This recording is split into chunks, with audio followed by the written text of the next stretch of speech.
future. Senator Leyonhjelm. Thank you, Madam Deputy President. The government bill before us today, the Criminal Code Amendment Firearms Trafficking Bill 2016, seeks to introduce mandatory minimum sentences for firearms trafficking. I opposed it last time it was before the Senate. I oppose mandatory sentencing. The sentence for individuals found guilty of firearms trafficking should be set by a judge, not by a politician, not by a shock jock, but by a judge. Only a judge can know all the circumstances of the guilty individual and their deeds, whether they were the ringleader or the accessory, whether they were coerced, whether they've done it before. The punishment cannot fit the crime unless factors such as these are considered. Mandatory sentencing is an attack by the executive on the judiciary. We've seen attacks on the judiciary by the executive recently in the United States. Such attacks can be popular, but they undermine one of the safeguards keeping us from an authoritarian society. When the executive attacks the judiciary, they undermine the rule of law. This is an attack on our civil society and on our freedom. I call on all parties in this place, each of which has been dipping into President Trump's playlist, to resist the temptation to attack our system of law for cheap political points. The government bill before us today also seeks to increase maximum sentences for firearms trafficking. The maximum term of imprisonment would double from 10 to 20 years, and the maximum fine would double from $450,000 to $900,000. Not to be outdone, the Nick Xenophon team is pushing for an amendment for the maximum term of imprisonment to triple to 30 years.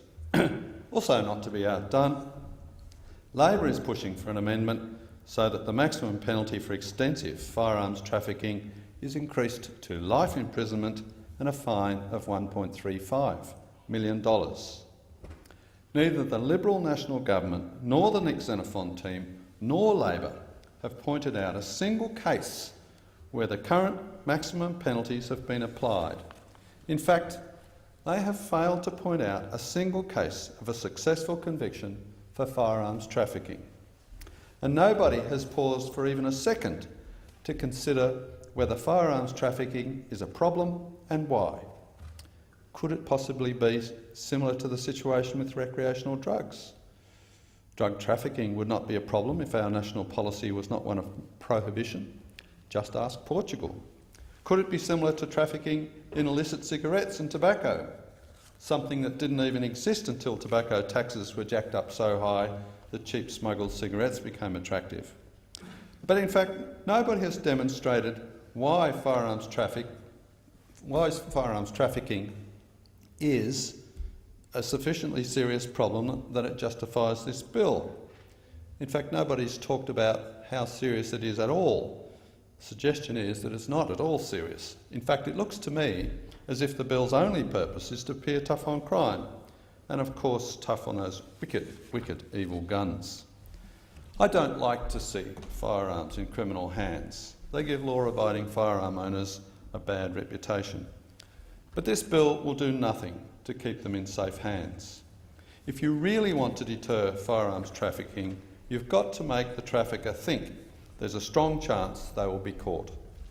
Instead of doing the hard yards of working out why firearms trafficking might be more attractive than it used to be, if indeed it is, and why our customs and police forces are failing to stop firearms trafficking, if indeed they are, and then fixing the problem, we have the Liberal National Government, the Nick Xenophon team and Labor just fiddling with the statutes, as if the problem of firearms trafficking can be eliminated at the stroke of a pen.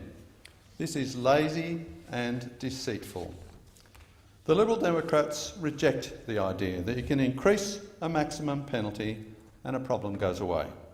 I reject this bill. I reject the silly amendments, and I am dismayed by the parties in this place who support them. Thank you, Senator Leyonhjelm.